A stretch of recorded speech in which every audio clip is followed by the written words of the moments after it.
Hello friends, welcome back to my YouTube channel and my name is Akash Thakur.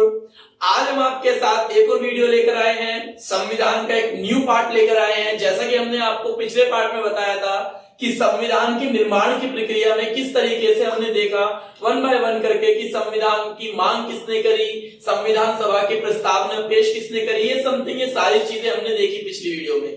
अगर आपने अभी तक हमारा पिछला पार्ट नहीं देखा तो प्लीज पिछला पार्ट जरूर देखिएगा ताकि आपको ये वाली वीडियो समझ आ सके। फिर चर्चा करेंगे दोस्तों आपके कि जैसा मैंने आपको बताया कि 26 जनवरी 1950 को हमारा भारतीय संविधान लागू किया गया, जिसे हम गणतंत्र दिवस के रूप में मनाते हैं। आज हम इस वीडियो में चर्चा करेंगे कि किस तरीके से मूल संविधान में कितने अनुच्छेद थे, वर्तमान संविधान में कितने अनुच्छेद हैं, इन सब विषयों की, और आपके राष्ट्रीय गान, राष्ट्रीय ध्वज, राष्ट्रीय गीत, इन सबको कब स्वीकार किया गया। इसके अलावा हम इस वीडियो में चर्चा करेंगे कि संविधान सभा में जो आपके प्रमुख आपके कार्यकर्ता थे या प्रमुख जो आपके सलाहकार थे, उन सभी की चर्चा करेंगे। और इस वीडियो में आपको बताएंगे कि भारतीय संविधान जो एक उधार का थैला कहा जाता है, जिसमें हमने अलग अलग संविधान से चीजों को प्राप्त किया है, तो कहां से किस किस संविधान से भारतीय संविधान में चीजों को प्राप्त किया गया है, उन सब विषयों की चर्चा हम इस वीडियो में करेंगे।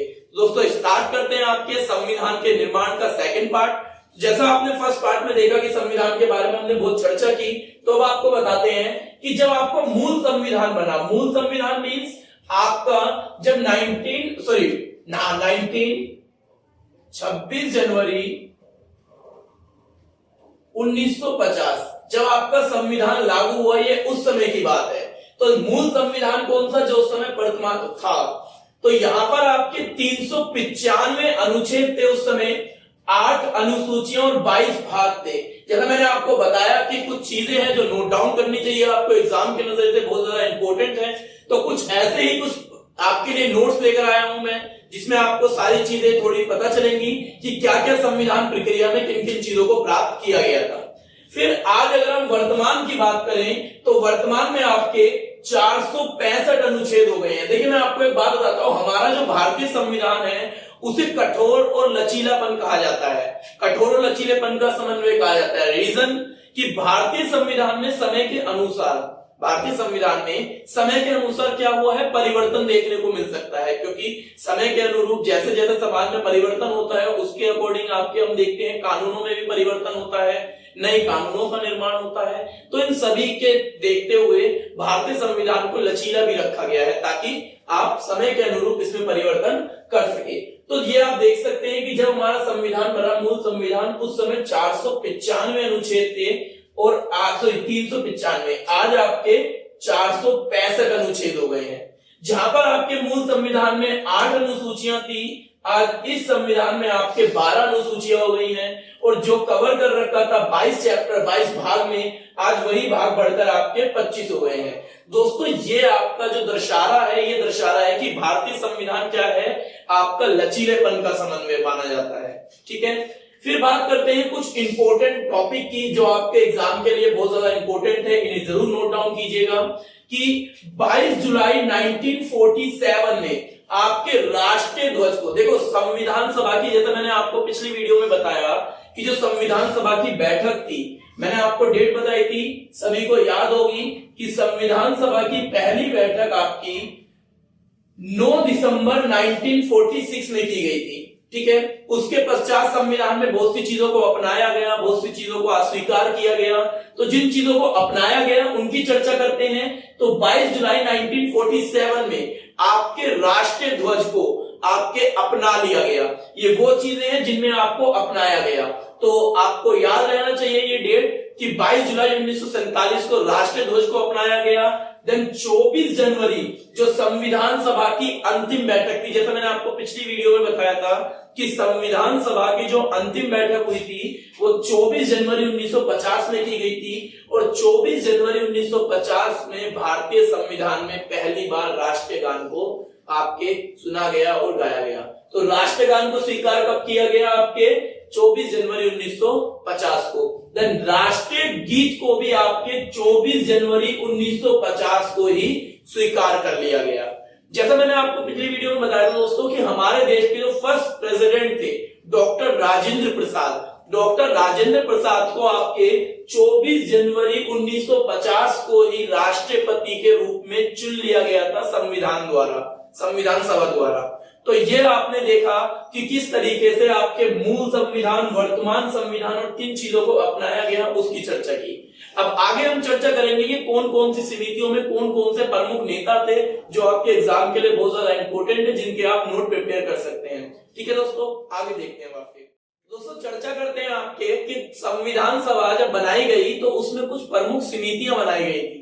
तो उन समितियों के बारे में आपके एग्जाम में देखने को मिलते हैं। तो मैंने कुछ इंपॉर्टेंट समितियां ली हैं जो आपको नोट डाउन जरूर करनी चाहिए, इससे रिलेटेड क्वेश्चन आपके एग्जाम में भी देखने को मिलते हैं। तो बात करते हैं आपकी जो प्रमुख समितियां थी जिनमें आपके कौन कौन अध्यक्ष थे, उनकी चर्चा करते हैं। ठीक है, तो सबसे पहले जो समिति थी वो थी आपकी संघ शक्ति समिति। इस संघ शक्ति समिति के जो अध्यक्ष थे वो पंडित जवाहरलाल नेहरू थे। तो इनकी चर्चा करेंगे, इनके नोट्स प्रिपेयर कर लीजिएगा आप लोग, क्योंकि एग्जाम में बहुत बार रिपीटेड हुए हैं कुछ टॉपिक।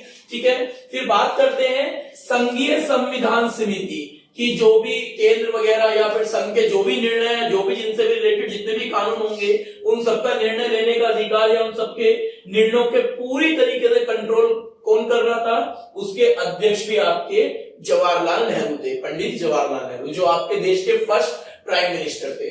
फिर बात करते हैं प्रांतीय संविधान समिति, मतलब राज्य में जितने भी डिसीजन, राज्य के जितने भी कानून वगैरह, उन सब के बारे में जो जानकारी वगैरह, उनका जो कंट्रोल था वो किसका था, सरदार वल्लभ भाई पटेल का, जो आपके देश के फर्स्ट होम मिनिस्टर, गृह मंत्री थे। ठीक है, फिर बात करते हैं आपके मोस्ट इंपोर्टेंट जो है आपकी समिति, वो है आपकी प्रारूप समिति। तो इसकी चर्चा बहुत बार एग्जाम में हुई है कि प्रारूप समिति के अध्यक्ष कौन थे। तो सभी को पता होना चाहिए प्रारूप समिति के जो अध्यक्ष थे वो डॉक्टर भीमराव अंबेडकर थे, जिन्हें संविधान के जनक के रूप में भी कई बार हम लोग सुनते हैं कि संविधान के जनक के रूप में माना जाता है। फिर चर्चा करते हैं प्रक्रिया और नियमन समिति किसकी थी। तो डॉक्टर राजेंद्र प्रसाद इसके अध्यक्ष थे। ठीक है, तो और फिर लास्ट में आपके संचालन समिति के अध्यक्ष कौन थे, वो भी डॉक्टर राजेंद्र प्रसाद थे, जो आपके फर्स्ट प्रेसिडेंट थे। ठीक है दोस्तों, आई होप आपको समझ आया होगा कि आपकी कुछ जो प्रमुख समितियां जो संविधान को बनाने में यूज की गई थी, उन समितियों के अध्यक्ष कौन थे। मोस्ट इंपोर्टेंट आपकी है प्रारूप समिति, जिसके बारे में कई बार क्वेश्चन रिपीट हुए हैं, तो इसके नोट जरूर प्रिपेयर कीजिएगा।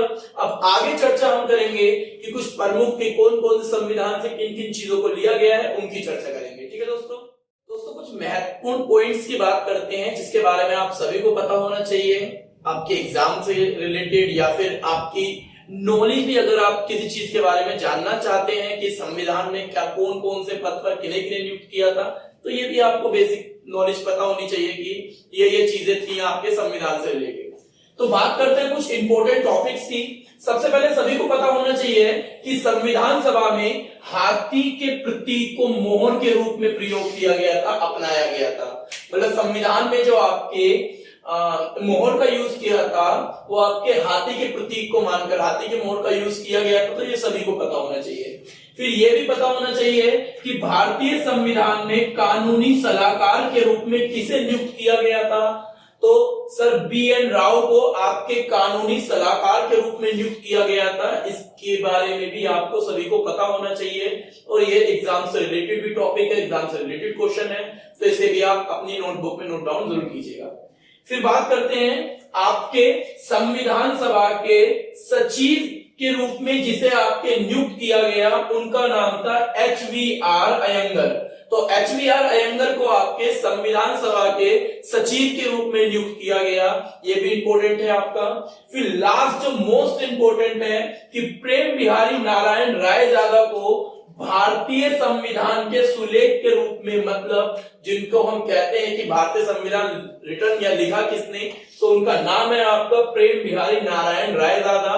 तो इसके बारे में भी आप सभी को पता होना चाहिए। और जो मोस्ट इंपोर्टेंट टॉपिक है ये भी आपका है, वो है कि ये जो आप देख रहे हैं कि 4 नवंबर 1948 को आपके संविधान का अंतिम प्रारूप पेश किया गया संविधान सभा में, और जो अंतिम प्रारूप पेश किया गया, इसी दिन पहली बार आपके संविधान को क्या करा गया था, पढ़ा गया था। और इसे पढ़ने में लगभग इनकी चर्चा में आपके 5 दिन लगे थे, तो 9 नवंबर 1948 तक ये प्रक्रिया आपकी चली थी। तो दोस्तों ये कुछ इंपॉर्टेंट पॉइंट्स हैं जो आपके संविधान से रिलेटेड है, इनके बारे में चर्चा की हमने। फिर अब बात आपकी जो रहती है वो रहती है कि भारतीय संविधान, जैसे मैंने आपको वीडियो के शुरुआत में बताया था कि भारतीय संविधान जो एक आपका उधार के थैले के रूप में हम देखते हैं कि उनमें कई देशों के संविधान से अच्छी अच्छी चीजों को आपके प्राप्त किया गया है। तो उन्हीं चीजों के बारे में अब चर्चा करेंगे कि आपके किन किन पॉइंट्स को, आपके कौन कौन से तत्वों को आपके दूसरे देशों के संविधान से प्राप्त कर अपने देशों में लिखा गया है। ठीक है दोस्तों, चर्चा करते हैं आपके कि भारतीय संविधान में किस संविधान से कितनी चीजों को प्राप्त किया गया है और किन किन अच्छी चीजों को अपने संविधान में ग्रहण किया है। सबसे पहले चर्चा करते हैं आपके ब्रिटिश के संविधान से भारतीय संविधान में किन चीजों को प्राप्त किया गया है। तो सर्वाधिक मत के आधार पर चुनाव जीतने का फैसला। आज आप देखते हैं कि भारतीय चुनावी प्रणाली में आप एक चीज देखते हैं कि किस तरीके से जिस दल को सबसे अधिक मत मिलते हैं, सबसे अधिक आपके वोट मिलते हैं, उस दल को विजयी घोषित कर दिया जाता है। या फिर आप ये भी कह सकते हैं यदि किसी दल को पूर्ण बहुमत नहीं मिल पाता है तो ऐसी कंडीशन में जिस दल को अधिक बहुमत मिला होता है उसको न्योता देता है आपका राष्ट्रपति, या राज्य की बात करें आपके राज्यपाल, सरकार बनाने का, ताकि गठबंधन की सरकार में स्थापित हो सके। तो सर्वाधिक मत से जीतने वाली प्रणाली ये जो ली गई है, ये ली गई है आपके ब्रिटिश के संविधान से। सरकार का संसदीय रूप भी आपके ब्रिटिश संविधान से लिया गया है, इसे अपने संविधान में ग्रहण किया गया है। देन कानून के शासन का विचार और कानून का निर्माण किस तरीके से होगा, ये विचार भी आपके ब्रिटिश संविधान से लिया गया है, जो हमारे संविधान में आज आप लोग देखते हैं कि किस तरीके से कानून का निर्माण किया जाएगा। ठीक है, फिर चर्चा करते हैं आपके अमेरिका के संविधान से किन चीजों को लिया गया है। जैसा मैंने आपको बताया था, मौलिक अधिकार आपके अमेरिका के संविधान से लिए गए हैं। संविधान की जो प्रस्तावना है जो आपके पंडित जवाहरलाल नेहरू ने पेश की थी, जैसा मैंने आपको बताया था पिछली वीडियो में कि 13 दिसंबर 1946 को आपके संविधान सभा की प्रस्तावना पेश की थी। तो प्रस्तावना भी आपकी कहां से ली गई है, अमेरिका के संविधान से। फिर चर्चा करते हैं न्यायपालिका की स्वतंत्रता की। आज हम देखते हैं कि न्यायपालिका पूर्ण रूप से स्वतंत्र है, उस पर किसी प्रकार का प्रतिबंध नहीं है, वो अपने निर्णय स्वयं ले सकती है। तो वो भी किस देश के संविधान से लिया गया है, आपके अमेरिका के संविधान से। फिर बात करते हैं आपके उपराष्ट्रपति के पद को। आज वर्तमान में जो हमारे उपराष्ट्रपति है वेंकैया नायडू, उनके जो पद के बारे में हम चर्चा करते हैं, ये पद का विचार भी आपके किस देश के संविधान से लिया गया है, अमेरिका के संविधान से। ठीक है, फिर आपके चर्चा करते हैं कि आयरलैंड के संविधान से भी कुछ चीजों को प्राप्त किया गया है भारतीय संविधान में। तो आयरलैंड के संविधान से जो सबसे पहली चीज प्राप्त की है वो किए गए हैं राज्य के नीति निर्देशक तत्व। जिस तरीके से नागरिकों को मौलिक अधिकार दिए जाते हैं, उस तरीके से राज्य को भी, राज्य की सरकार को भी कुछ अधिकार दिए जाते हैं, जिन्हें हम राज्य के नीति निर्देशक तत्वों के रूप में देखते हैं। तो इसका विचार भी आपके कहां से लिया गया है, आयरलैंड के संविधान से। हम देखते हैं कि राज्यसभा में, जैसा आपको पता होगा कि राज्यसभा में 12 सदस्य मनोनीत किए जाते हैं जो राष्ट्रपति द्वारा किए जाते हैं। तो वो जो राज्यसभा में मनोनीत सदस्यों का जो आप देखते हैं कि 12 सदस्य जो मनोनीत करता है राष्ट्रपति, उसका विचार किस देश के संविधान से लिया गया, तो आयरलैंड के संविधान से। लास्ट में आपका कि फ्रांस के संविधान से क्या लिया गया है, तो स्वतंत्रता, समानता और बंधुत्वता के सिद्धांत को आपके फ्रांस के संविधान से प्राप्त किया गया है।